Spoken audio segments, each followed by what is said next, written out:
Hey, what's up? It's Thomas. Today I'm checking out the all-pedal Jeff Loomis signature pedal. It's an absolute beast, maybe even a monster, and it has one of the best front panels that I've ever seen in a pedal in a long time. I mean, just look at that thing. The skull with the eye right there. It's very, very cool looking.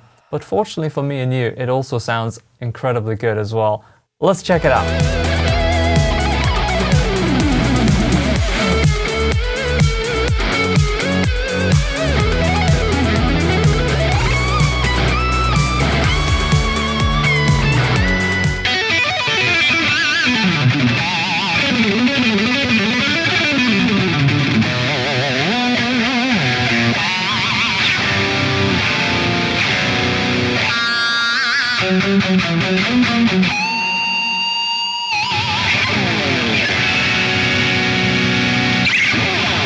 So right there I have everything on, the full kebab. I have the reverb and delay on, the boost on, and the drive. So let's strip away some of those layers so we see what we have to start with.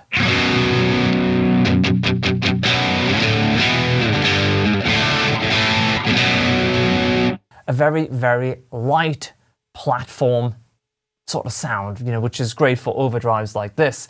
So I'm using a preset that I made called JL, which I'm going to make available in Polychrome DSP's McRocklin suite on the next release, so you can have exactly the same platform preset as I'm using today. Let's start off with that right side, the drive.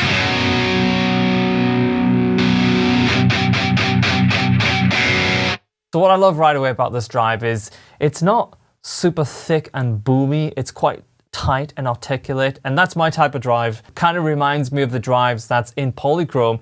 It's just, it's got that barking, aggressive sound. You have level, tone, and drive here, and you have this boost, but you can use the drive or the boost, or you can use them in combination together.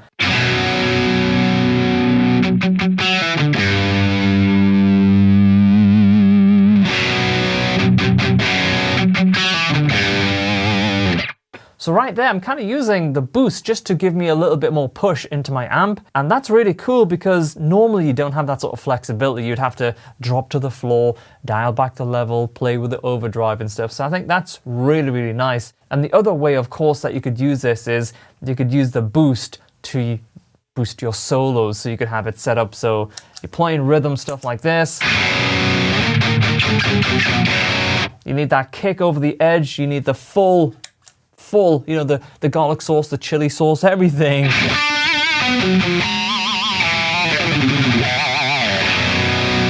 And even right there, with so much saturation, it's still very articulate.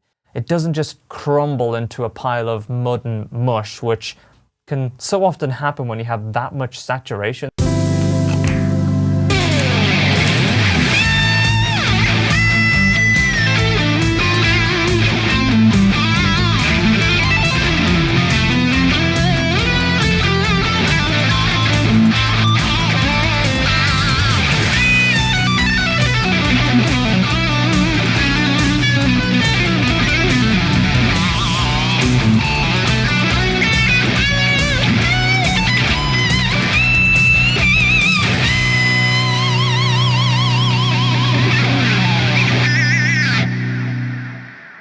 Really cool. I love what it does to the front end. It's very exciting. It makes the notes sustain, and it makes playing really, really fun.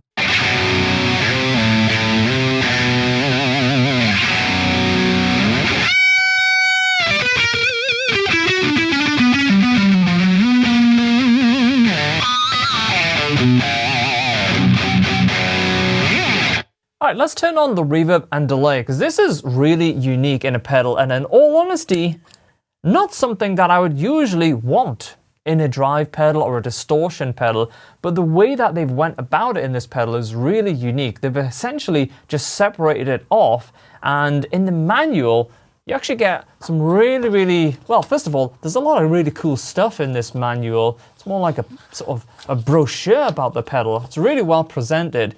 but you also get various ways that you can set it up, various presets, and including the 2 cable and 4 cable and Jeff's preferred method.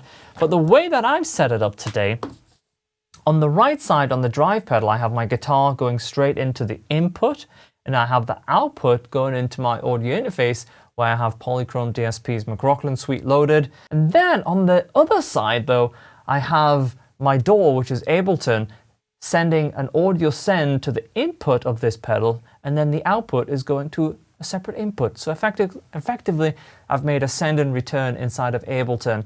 But you could use this in the send and return in your amp, which I think would be really, really cool as well. And it's obviously, it's one of the methods that they mention in the manual. So I think that's really good, because this way you don't have to have the reverb and delay going into the front end of your amp. And I think that's really, really important, because, you know, some people like having delays going into their amp, but then you get more like that indie type of sound where the echoes and repeats aren't that clear, and the reverb isn't as sort of pristine sounding as well. I think it's a great option to run it separate like this, because the reverb is actually very, very good. Like the decay is very natural.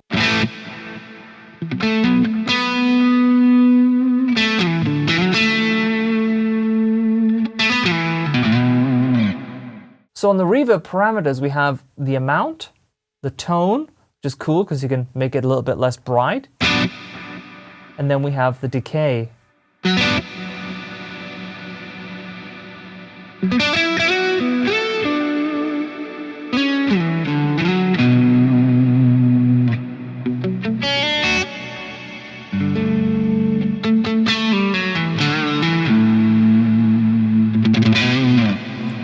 And then we have the delay amount.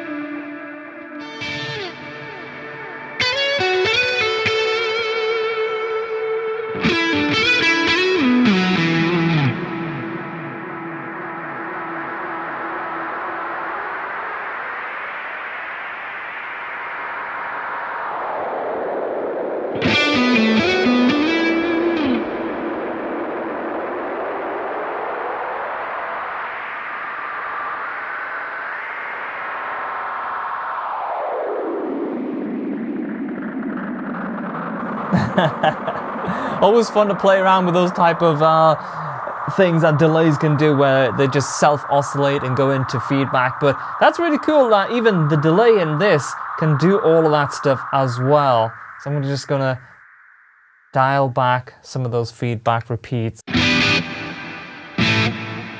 And if we turn the reverb off for a second, what I kind of like about this delay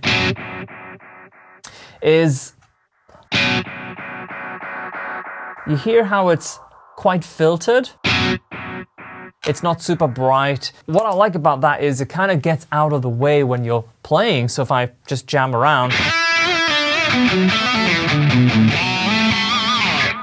So even though I have quite a lot of delay on there, it's not really clashing too much with the notes that I'm playing. It's pretty cool. Let's quickly check out the reverb and delay with a really sparkly acoustic type of sound.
pitched harmonics are just so easy. I don't know what it is. Maybe it's just the way that the drive's set up, but it's very easy to catch them.